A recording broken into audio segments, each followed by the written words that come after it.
आज एकादशी का लोग व्रत करते हैं, करना भी चाहिए। परम भगवदीय जीव एकादशी का व्रत करते हैं कि हम भोजन छोड़ देते हैं, हम ये नहीं खाएंगे, हमारी एकादशी है, हम ये नहीं खाएंगे, हमारी एकादशी है। पर शिव महापुराण की कथा कहती है कि एकादशी सफल कब होती है?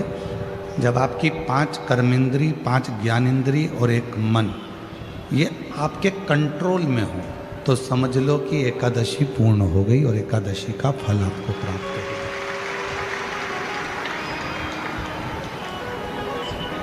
अब हमारी इंद्रियां हमारे कंट्रोल में नहीं है।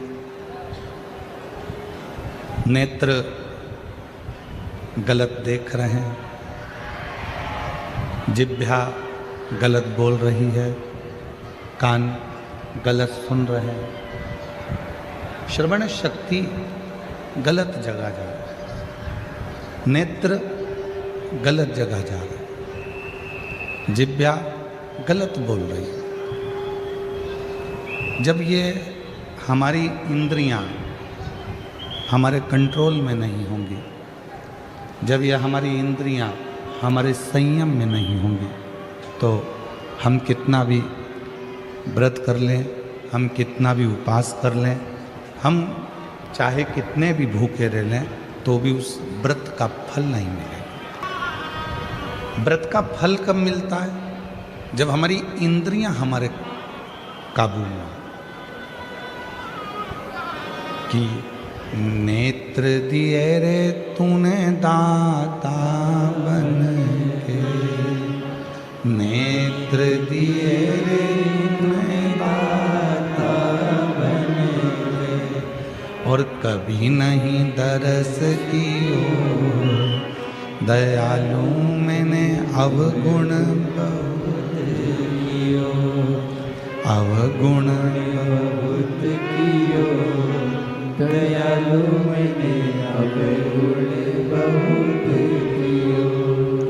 और मुख तो दिया रे तूने दाता बन के, मुख तो दिया रे तूने दाता बन के, कभी नहीं भजन कियो दयालु मैंने अवगुण बहुत कियो, कभी नहीं भजन कियो दयालु मैंने अवगुण बहुत कियो, अवगुण बहुत कियो दयालु मैंने अवगुण बहुत कियो।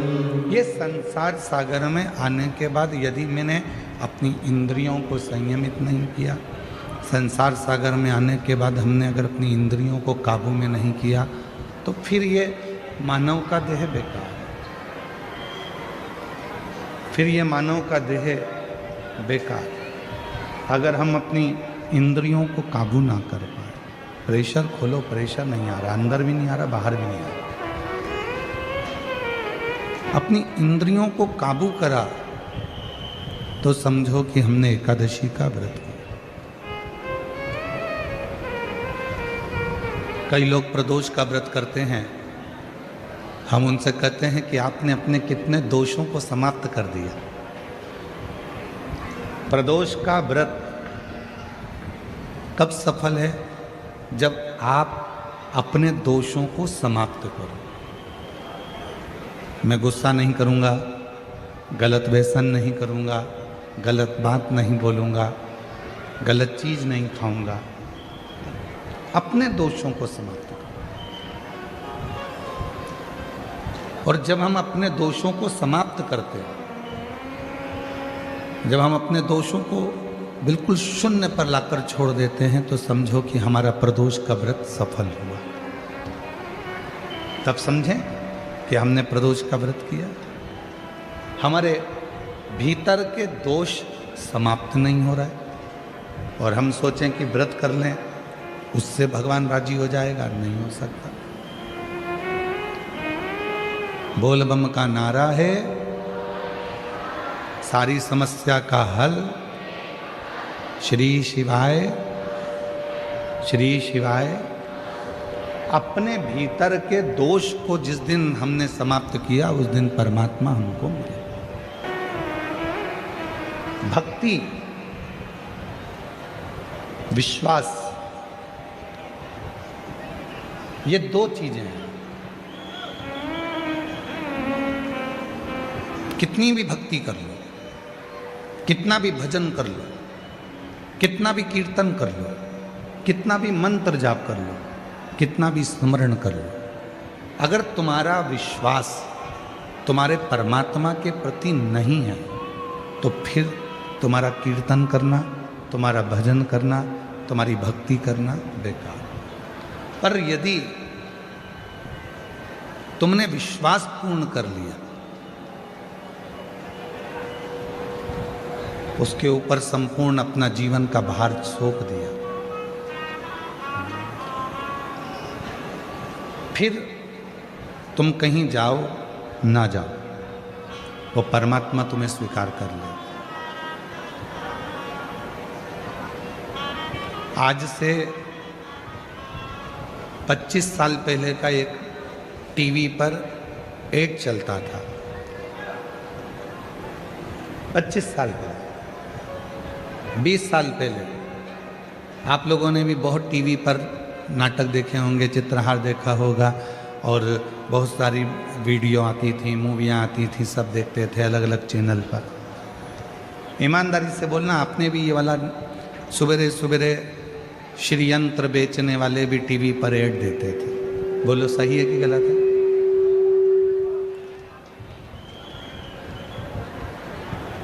फिर कुबेर यंत्र बेचने वालों ने भी कहा कि हम इस यंत्र को बेचें। फिर हनुमान जी का यंत्र भी बेचने वाले, हम हनुमान जी का यंत्र बेचें। Choose from thousands of realistic voices to use in your content. Change the way you record podcasts, voiceovers, and branded content with the #1 AI-powered voice generating technology. Stop searching for the perfect voice and stop wasting time re-recording take after take. पहले TV पर बहुत सारे यंत्र बिकते थे, अलग अलग यंत्र बताए जाते थे। वास्तु शांति का यंत्र है, कुबेर का यंत्र है, लक्ष्मी का यंत्र है, ग्रह दोष निवारण यंत्र है, सारे यंत्र बिकते थे। और उसको लेने के लिए किसी दुकान पर नहीं जाना पड़ता था, आपके यहाँ ऑनलाइन वो यंत्र घर पर आ जाते थे। उसको लेने नहीं जाना है। आपने टीवी पर ऐड देखा, मोबाइल पर, फोन पर बात करी, हमको ये यंत्र चाहिए, और वो यंत्र तुम्हारे यहाँ आ जाता है।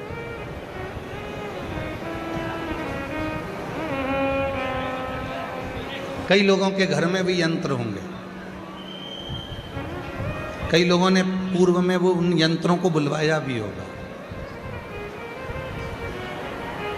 पर एक निवेदन है, घर में श्री यंत्र रखो, घर में कुबेर यंत्र रखो, घर में ग्रह दोष निवारण यंत्र रखो, घर में वास्तु दोष निवारण यंत्र रखो, घर में तुम चाहो जितने यंत्र रखो।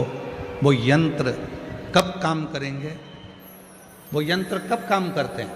जब तुम्हारे यहाँ षड्यंत्र ना हो। जिस घर में षड्यंत्र होता है उस घर में यंत्र भी काम नहीं।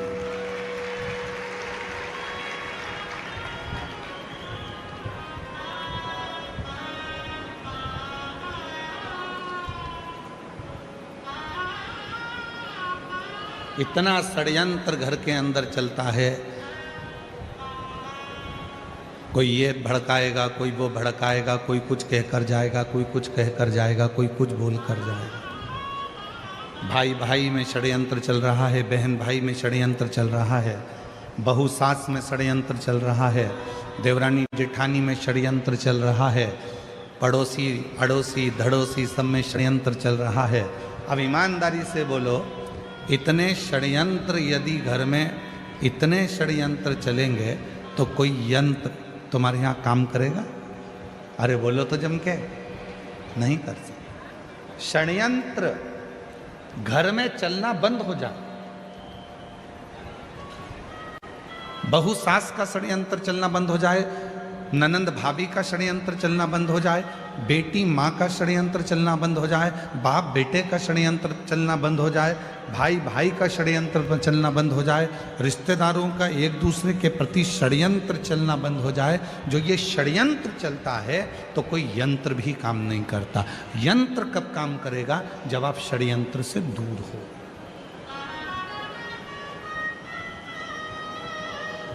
भैया टीवी पर बात करी फोन लगा के, हमारे घर में शांति नहीं है, उसका यंत्र भेज दो। उसने ग्रह शांति का यंत्र भेजा, पर ग्रह शांति का यंत्र काम ही नहीं कर रहा, क्योंकि षड्यंत्र इतना ज्यादा हो रहा है। उधर से फोन आता है वो अपनी माँ को भड़का देते हैं, उधर से फोन आता है वो अपनी सास को भड़का देते हैं, उधर से फोन आता है वो अपनी बहू को भड़का देते हैं, उधर से फोन आता है वो अपनी बेटी को भड़का देते हैं। षड्यंत्र इतना चल रहा है कि ग्रह शांति यंत्र भी काम नहीं करता।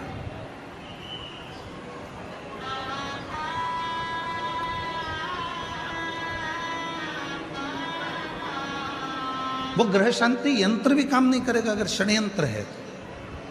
फिर किसी ने कहा कि महाराज जी हमारे घर में वास्तु दोष हो गया। वास्तु दोष हो गया, तुमने इधर की सीढ़ी तोड़वा कर उधर सीढ़ी लगवाई, तुमने दुकान बदल कर देख ली, तुमने घर बदल कर देख लिया, तुमने रिश्तेदार बदल कर देख लिए, तुमने घर की दिशा बदल कर देख ली, तुमने सोने का पलंग बदल कर देख लिया, तुमने रसोई घर बदल कर देख लिया। शिव पुराण कहती है जब तुमने सब कुछ बदल कर देख लिया और तो भी वास्तु दोष शांत नहीं हो रहा, तो अपने आप को थोड़ा सा बदलना प्रारंभ करो। तुम्हारा ग्रह का दोष और वास्तु दोष अपने आप शांत करो। हम बदल नहीं रहे, हम बदल नहीं पा रहे, अपने आप को नहीं बदल रहे। सास कहती है मैं नहीं बदलूंगी, बहू कहती है मैं नहीं बदलूंगी, बेटा कहता है मैं नहीं बदलूंगा, बाप कहता है मैं नहीं बदलूंगा। बदलेगा कौन? सीवर वाला महाराज बदलेगा कौन? बदलना तुमको पड़ेगा अपने घर को सही करने के लिए, श्रेष्ठ करने के लिए। अपने घर का सुख देखना चाहते हो तो अपने आप को बदलो, अपने आप। चंद्रमौली चंद्रशेखर चंद्रेश्वर चंद्रशेखर शिव महापुराण की कथा भूसावल में चल रही है। चंद्रशेखर सीखो, चंद्रशेखर शिव महापुराण की कथा से थोड़ा सा सीखिए कि चंद्रदेव सबको बदलना चाहते हैं। चंद्रदेव कहते हैं मेरी जो 27 पत्नियां हैं वो मेरे अनुकूल चले, और चंद्रदेव की 26 पत्नियां कह रही हैं कि आप हमारे अनुकूल तो चलो थोड़ा सा। दूसरे को झुकाने से पहले अपने आप को झुकना पड़ेगा। एक गुरुजी आ रहे थे घर पर, मम्मी पापा ने, माता पिता ने छोटे से बच्चे को समझा दिया, सुनो आज शाम को 4 बजे गुरुजी आएंगे, ठीक है, प्रणाम करना ठीक है, दंडवत करना ठीक है। बच्चे ने कह दिया ठीक है। शाम को 4 बजे गुरुजी आ गए। माँ ने अपने बेटे को बुलाया, बेटे को बुला कर कहा चलो गुरुजी को प्रणाम करो। बच्चा करने लगा नहीं करना। माँ ने फिर कहा गुरुजी को प्रणाम करो, अपने गुरुजी हैं प्रणाम करो। बेटा कहने लगा नहीं करना। इतने में माँ ने फिर बेटे को बुलाया, गुरुजी को प्रणाम करो, नहीं करना। माँ ने 2 थप्पड़ दिए, गुरुजी हैं प्रणाम कर, नहीं करना। पिताजी आए, पिताजी ने कहा बेटा अपने गुरुजी हैं प्रणाम करो, नहीं करना। गुरुजी हैं अपने प्रणाम करो, नहीं करना। पिताजी ने भी 2 थप्पड़ दिए। इतने में गुरुजी ने कहा क्यों मार रहे हो? माता पिता बोले ये प्रणाम नहीं कर रहा। गुरुजी बोला नहीं कर रहा तो मत करने दो, तुम दोनों तो करो, तुम दोनों तो प्रणाम करो।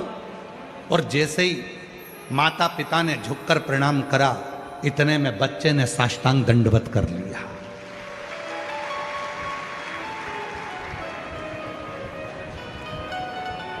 हम सुधरेंगे, युग सुधरेगा।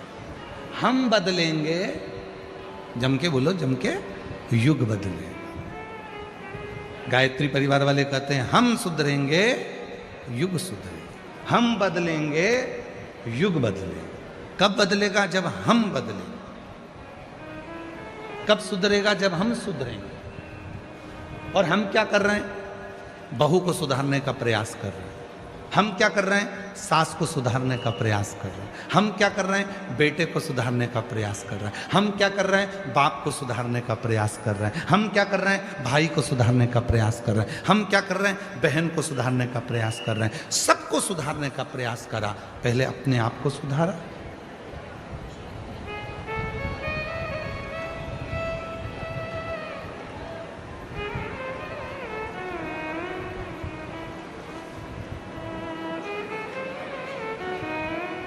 एक प्रवचन देना सरल है, पर प्रवचन देने वाले को भी प्रवचन अपनी जिंदगी में उतारना कठिन है। कथा कहना सरल है, पर कथाकार को कथा अपने अंदर उतारना कठिन है।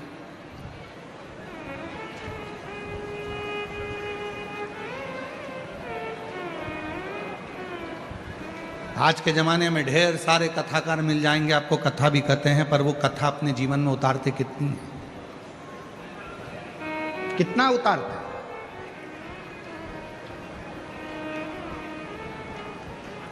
शिव पुराण का ट्रेंड चल रहा है तो शिव पुराण वाचना चालू कर दो। श्रीमद् भागवत का ट्रेंड चले तो श्रीमद् भागवत वाचना प्रारंभ कर दो। रामचरितमानस का ट्रेंड चले तो रामचरितमानस वाचना प्रारंभ कर दो। नहीं भाई, शिव पुराण, राम कथा, श्रीमद् भागवत, गीता, ये सब पुराणे, जितने भी शास्त्र हैं, शिव पुराण कहती है जो भी पुराण बाचो आप दूसरों को बाच कर सुनाओ, उससे पहले उस पुराण का आधे से ज़्यादा अंश अपनी जिंदगी में उतारो, तब शिव पुराण सुनाओ, तब श्रीमद् भागवत कथा सुनाओ, तब रामचरितमानस सुनाओ। अपने आप को सवारो थोड़ा।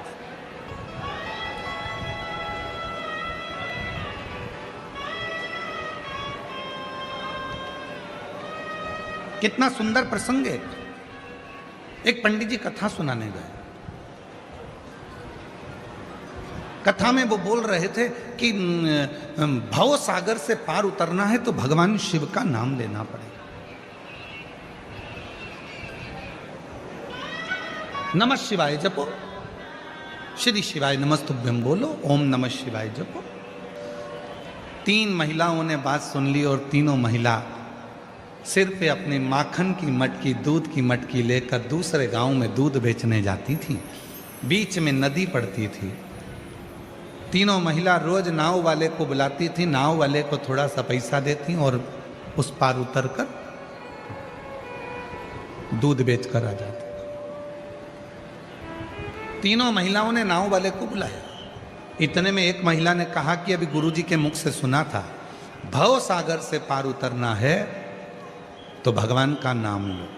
जब भगवान का नाम लेकर भव सागर से पार उतर सकते हैं तो फिर ये छोटी सी नदी है, नाव से क्या पार करना? इसलिए नाव वाले से बोल दो नाव वापस ले जाए। आज गुरु जी के कहने से अपन जब भव सागर से पार उतर सकते हैं नाम लेकर, तो फिर इससे भी पार उतर जाएंगे। तीनों महिलाओं ने अपने अपने मटके सिर पर ले लिए और उन्होंने हाथ जोड़कर नमः शिवाय, नमः शिवाय, नमः शिवाय, नमः शिवाय जपती जपती पानी में चली गई। पानी में चलते चलते चलते चलते नमः शिवाय बोलते बोलते बोलते बोलते नदी पार कर ली। नदी पार उतर गई। तीनों ने कहा गजब के गुरुजी हैं, उन्होंने कहा था कि भगवान का नाम लो भवसागर पार उतर जाओगे। अपना तो 1 रुपया नहीं लगा और अपन नदी भी पार उतर गए। अब रोज वो वैसे ही जाना आना करते। एक दिन उन्होंने गुरुजी से कहा, गुरुजी कल कथा समापन होने वाली है, आप हमारे घर भोजन करने चलना। गुरुजी ने कहा ठीक है चल चलेंगे। महिलाओं ने, तीनों ने कथा सुनी, गुरुजी को साथ लिया, तीनों नदी पर पहुंची और नदी पर जाकर तीनों ने गुरुजी से कहा चलो। गुरुजी बोले नाव तो बुलाओ। महिला बोली नहीं नहीं, आपने कहा था भवसागर पार उतरना है तो भगवान का नाम लेना पड़ेगा। जिस दिन से हमने सुना था उस दिन से हमने भगवान का नाम लिया और नदी पैदल चलकर पार उतरते हैं। गुरुजी ने कहा पागल हो गई हो, मूर्ख हो क्या, डूब जाओगी, ऐसा नहीं हो सकता। महिला कहने लगी हम तो चल रहे हैं, तुम तो कथा बाजते हो, तुमको तो विश्वास होना चाहिए, चलो हमारे साथ। और जो महिलाएं नमः शिवाय बोलती बोलती चली, गुरुजी को भी कहा चलो। गुरुजी को जो साथ में लिया, महिलाएं तो पार उतर गई, गुरुजी डुबक डुबक डुबक डुबक पानी में डूबने लगे। महिलाओं ने उनका हाथ पकड़ा, खींचा और लेकर पार उतर गई। गुरुजी ने महिलाओं के चरण पकड़ लिए कि तुमने मेरी वाणी पर, मेरे पुराण पर, मेरी बात पर भरोसा करा, इसलिए तुम पार उतर जाती हो, और मैं बाँचता हूं तो भी भरोसा नहीं कर पाया, इसलिए डूब जाता, इसलिए डूब। एक कथाकार का सबसे बड़ा नियम होना चाहिए, जितनी कथा वो व्यासपीठ से कहते हैं उतनी कथा को अपने ऊपर भी अमल करें। जब अपने ऊपर अमल करेंगे और फिर दूसरे को कहेंगे तो वो कथा असर करती है, वो कथा असर। कथा कब असर करेगी? जब वो अपने ऊपर भी धारण करे, अपने ऊपर। कई लोग कहते हैं वो सीवर वाला बाबा कथा कहता है, इतने सारे पत्र इकट्ठे होते हैं, लोग कथा सुनने आते हैं, पत्र भी लेकर आते हैं, सबकी मनोकामना पूरी हो जाती है। ऐसा क्या है शिव पुराण की कथा में?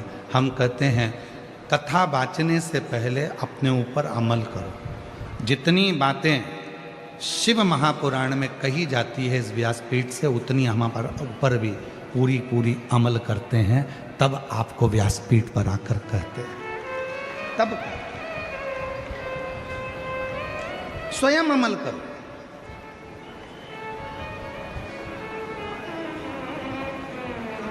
शिव पुराण कहती है बीज की बेलपत्र पर शहद लगाकर शंकर जी को लगाकर एग्जाम देने जाओ। शिव पुराण ये भी कहती है साथ में मेहनत करो, परिश्रम करो, रात दिन एक करो, अपनी मेहनत को 4 गुना करो और फिर बेलपत्री पर शहद लगाकर शिव को लगाकर जाओ, तुम्हें सफलता मिलेगी। शिव पुराण कहती है परिश्रम हल्का मत करना, परिश्रम 4 गुना बढ़ाकर करना। शिव पुराण कहती है।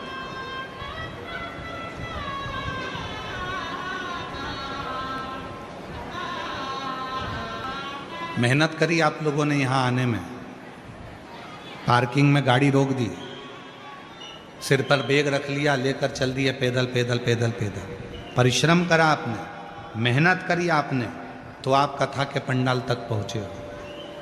मेहनत नहीं करते तो यहाँ तक पहुंच नहीं पाते, घर पर रहते, अरे भैया इतनी भीड़, अरे भैया ट्रैफिक जाम, हमसे तो नहीं बनेगा, तो फिर नहीं जा पाते।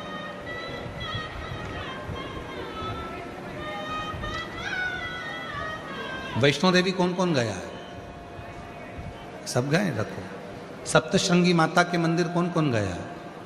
सब गए? रखो। जब माता सप्तशृंगी के मंदिर पर जाते हैं, सीढ़ियाँ चढ़ते हैं, धीरे धीरे बढ़ते हैं, तो लोग चिल्ला कर कर पूछते हैं लोगों से, भैया कितना है? चलते जाओ। वैष्णो देवी जाने वालों से पूछते हैं, जब थक जाते हैं, क्यों भैया मंदिर कितनी दूर है? चलते जाओ। फिर पीछे से आवाज आती है, चलते जाओ, मत